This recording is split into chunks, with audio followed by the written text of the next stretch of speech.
Yo, it's July 21st, Monday. What's up, everybody? How's it going? We got Packaging Today show. We're going to cover a bunch of stuff. We got Adam Peak, Corey Connors, host of Sustainable Packaging Podcast. What's up, buddy? Good morning. Yeah, good morning. And then we got Adam Peak, host of People at Packaging Podcast. I'm here. What's up, buddy? Good morning. So we're covering a bunch of stuff. We got a bunch of stuff going today. So much packaging. Yeah, I mean, if you're still doing your packaging the way you were doing last year, I think you're kind of already behind. There's this bunch of stuff changing. We're talking about UV tagged plastics. Bali is eliminating plastic production. We're seeing an increase in hot melt adhesives in packaging usage, but what does that really mean? And is paper usage going up? Are people doing more paper packaging, or is paper usage going down? We're going to cover some of that stuff as well. Before we get going here, Adam, how's your weekend? Oh man, Avelio.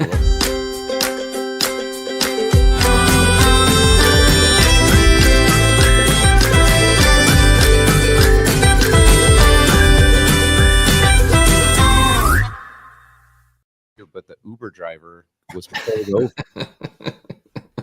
And so my son is like, that's why your arms are tired. What do I do, Pop? I can't get in an Uber because there's two cops next to it. And I'm like, well, just ask the cops.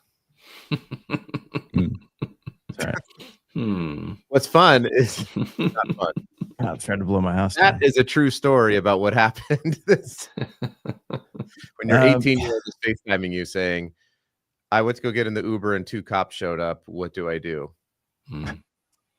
Not something that's in a parenting handbook when don't get in 8 hours away. Well, push the cop out of the way or get in. Yeah. Or get in. Maybe it's going to be a lot of fun. Who knows? This could be exciting. You've seen that movie, the Stuber, whatever it was? No. Where the guy gets into an Uber and I think he uses the Uber driver as the getaway guy. Oh, yes. Yes. I saw the preview for that. You're making this up.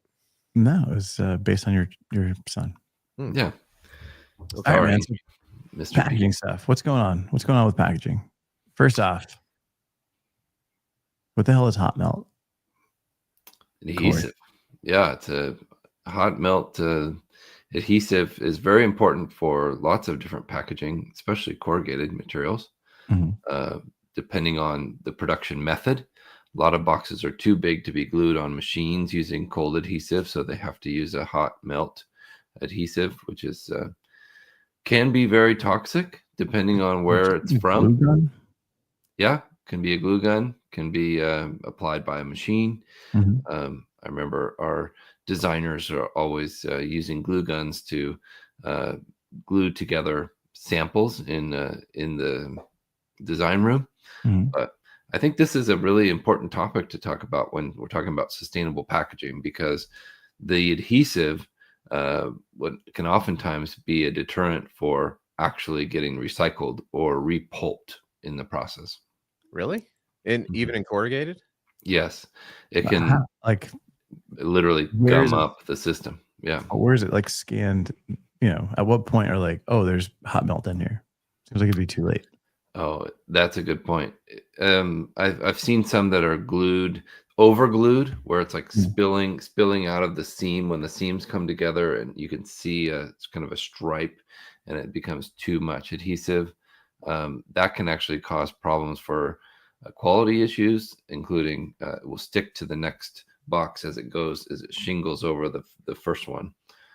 But I've heard that in the repulp process, adhesive can be a problem, but as long as it's less than 5% of the overall material, it's considered repulpable still.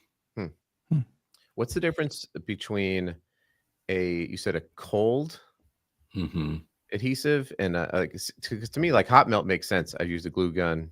Yeah. It's cold like Elmer's glue. Exactly the analogy I was going to use. It's like the Elmer's, it's the white glue that we're used to from school. I'm sure it's a stronger adhesive than the stuff that we used to stick to our fingers when we were kids, but it's that applied the same way in a cold pot. We got a hot melt engineer here. Oh boy, here we go. Nice. Nathan, bring it on, sir. We should have an episode called Hot Melt Hot Takes. Yes. Do you guys know Nathan? No, but hey, Nathan, No, nice to meet No, you. all right. What's Nathan. up, Nathan? But we should have Nathan on the show for some hot melt hot takes. I'd what's like that? to know his thoughts on hot melt. Yeah, let's talk Yeah. about it. Is hot melt an issue in recycling?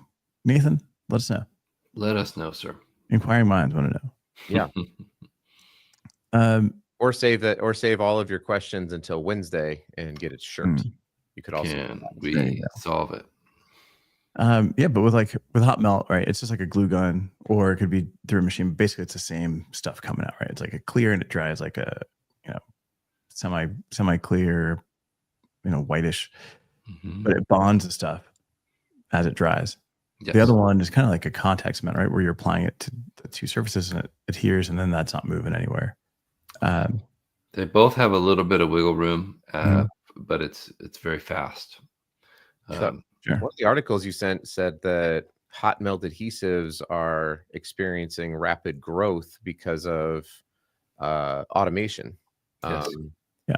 And it was interesting because I was thinking, well, does automation lend? Obviously, adhesives are going to be going up because you don't want to tape that's, whatever it is, that's going to be Mhm. crazy.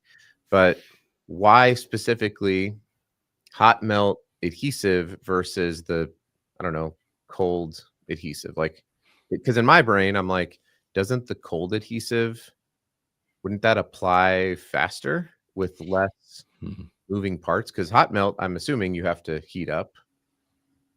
Yeah, but Crazy on thought. this equipment, that stuff remains. It's like lava. It just remains in a melted state as it comes out. So you're not. Yeah, but you have to keep it hot. Like that requires energy. That requires probably specialty piping of some kind. Like you can't if it does Just not bigger stay glue. hot. Now you're screwed. Like it's just another thing that can go wrong Hmm. in the production environment, right? So if it's cold, I mean, it's not freezing, so you don't have to keep it frozen. It's probably just regular temperature. I don't know Well, anything about this, so And here's something to consider: tape, clear plastic tape used for packaging, Mhm. is generally called hot melt tape. Now, I What?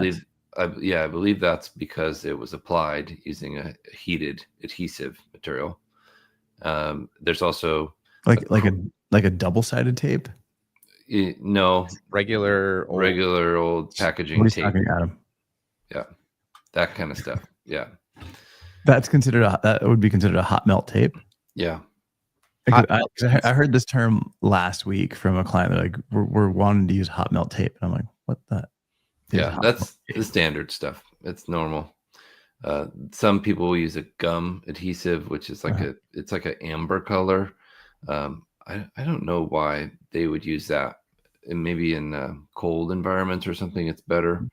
I think it's better, yeah, for like various temperature ranges on because it's the same thing with label adhesives. You can have like a hot melt label adhesive. You can have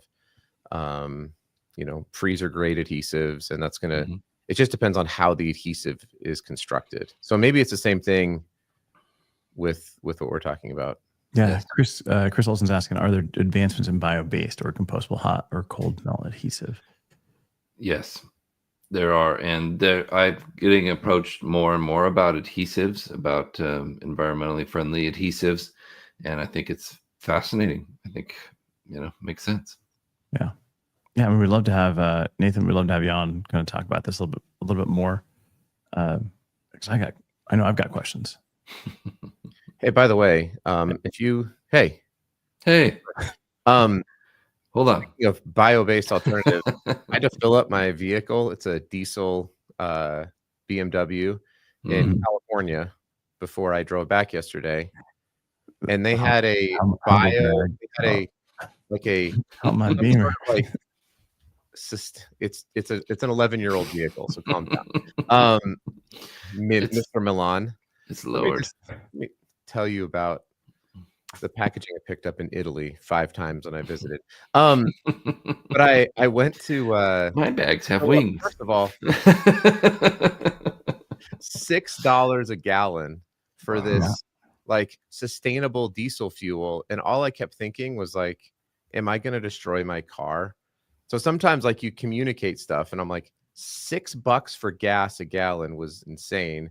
And then it was also like, try our new biodiesel. And I'm like, I have to drive back. Right. Like, I had to like Google information. It was the only diesel they sold. It was crazy. So sometimes I think I didn't even realize like how sometimes when somebody triggers like this is better for the environment, my initial thought was, maybe because I've been programmed, was like, it's probably worse. It's probably worse performing for my vehicle, or in this case with adhesives, like that's the E85 stuff.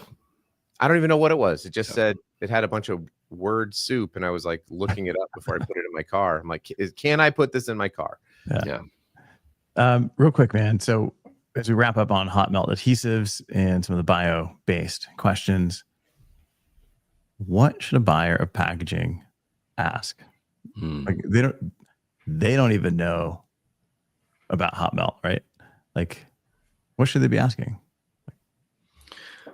They should be asking, well, they should be providing information as to where, what kind of processes their packaging will need to go through.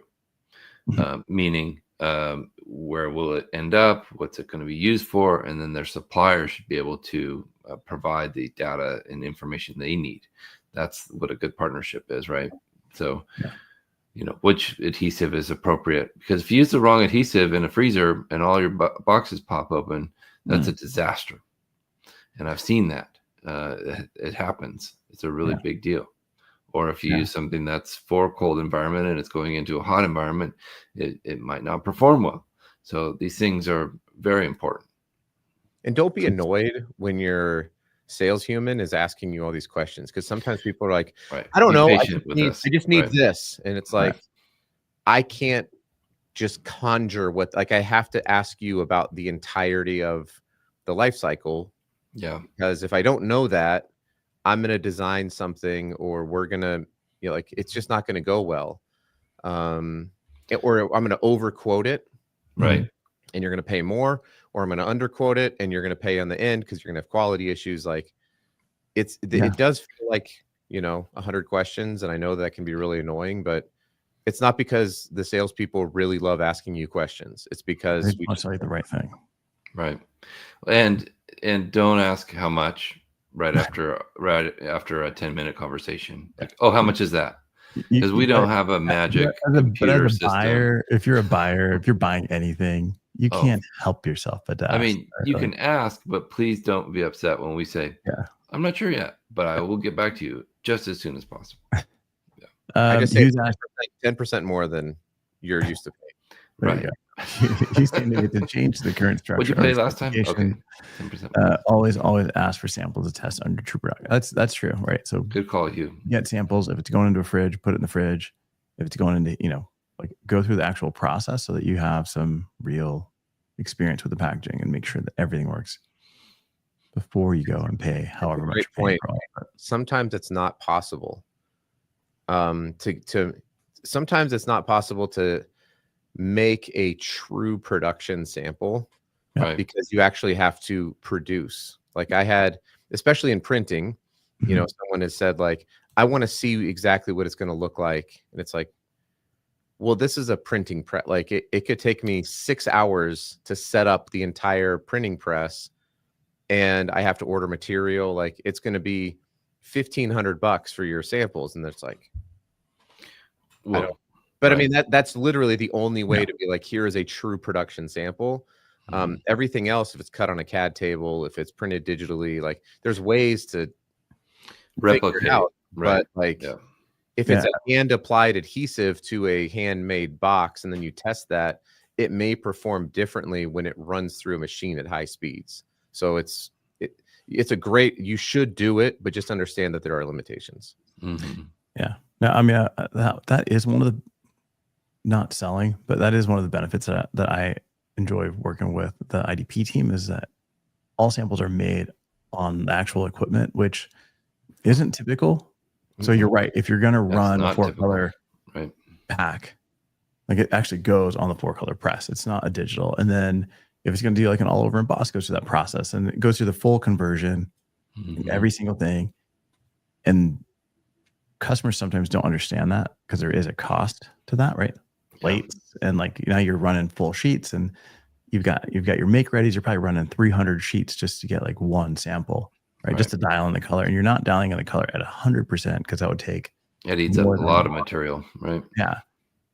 So it's like, yeah, there's a challenge, and I think that's the hard part for customers, where they're like, why can't you just make it? Right? Why can't you just run it, Adam? What's the big deal? Hurry up. You all the time. Yeah, so, it just, that's why it's good. I mean, we've kind of diverted away from hot melts, but I would say it is good if you can to go visit your packaging manufacturers, even especially, I would say, watch the process, to watch the process, and go, if you're going to IDP Direct, like, it's worth it to go travel internationally to go see the process, because it will give you an appreciation for the quality, the people. Like, when I went to a facility in southern China once, I was like, wow. Mm-hmm. And I'm in the industry, and I was like, this is not what I thought at all. So go visit your suppliers. That's what I would say. Agreed. 100%, wherever they are. Yeah. Kind of just jumping off of hot melt. The other thing we kind of saw in the news is this UV tagged plastics from Marks and Spencer's. They're launching this. It's like, Adam, what the hell is UV tagging? Yeah. Well, first of all, I'm just curious, Avelio. Yeah. Is this finally your admission? Have you finally admitted what we all know is true? Are UV labels packaging? No. Because you said Inquiring minds want to know. On, wait for it, the Packaging Today show. Yeah, because people in packaging are like, what? Why are they putting stickers on my packaging? So I don't know about this specific company, right? So Marks and Spencer is a UK company, but what they're doing is they're using a UV ink, and it said plated technology, and they're basically hiding a serial or a QR code, basically, or a matrix code on the label, so you can't see it on the shelf. You have to take a UV light, and it said, it's going to provide all these benefits. It's similar to, like, we've had Digimarc here with P&G and their Holy Grail project. It's a similar kind of thing. I have so many questions about it, because number one, if it's a plate, then you can get SKU level data, because that this goes, this QR code goes with this SKU, but you don't know with where that SKU originated, because nobody's going to scan this every single step, right? Like, you just know, like, this SKU, it's helpful. I'm not saying it's wrong.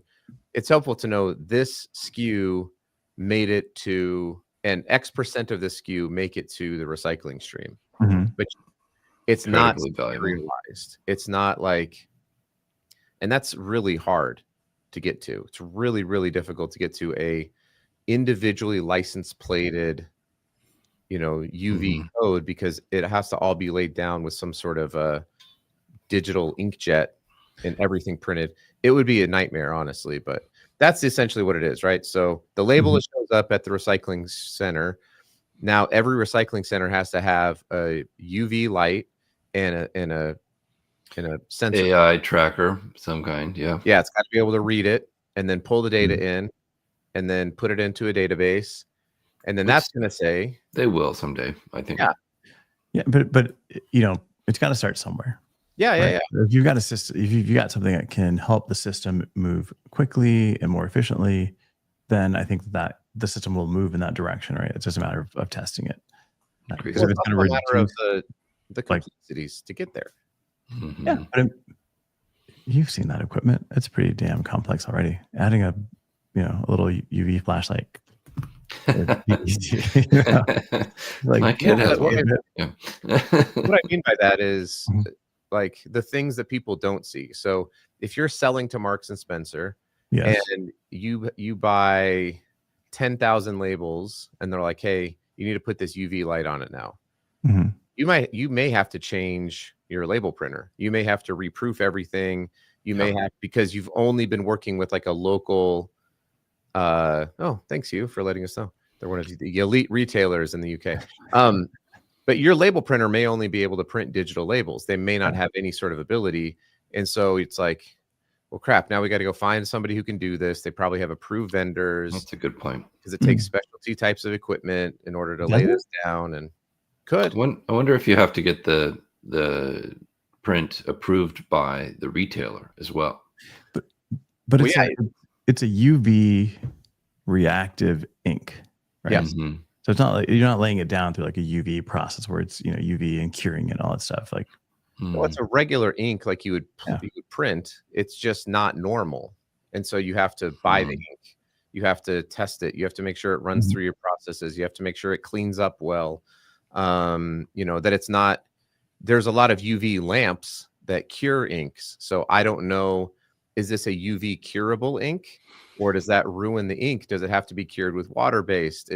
Or with, is it a water-based ink that has to be cured with like hot air, basically? Like, I look at this as like from a label printing perspective, and I'm like, this is an expensive label. You have increased the cost of your packaging potentially by a lot. what? Mhm. Really? Yeah. That's crazy.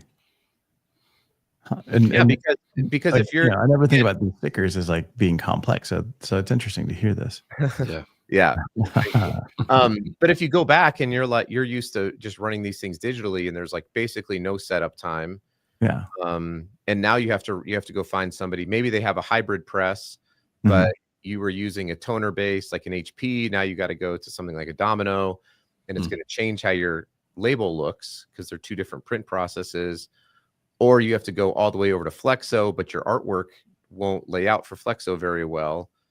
And you got to buy plates, And your designer has to start over, right? That's fascinating. Yeah, so there could be more unknown complexities and like, hey, just put this on top of your label. Mhm. Yeah, it's saying here that by tagging the products and tracking their journey through the recycling system, they're creating a clear line of sight from shelf to sorting facility.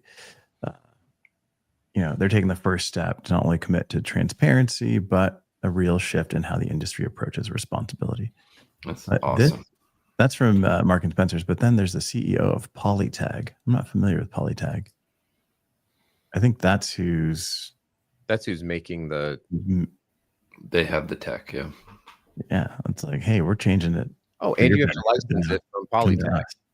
You have to get the data from Polytag to know what you're printing on there. Smart. Yeah.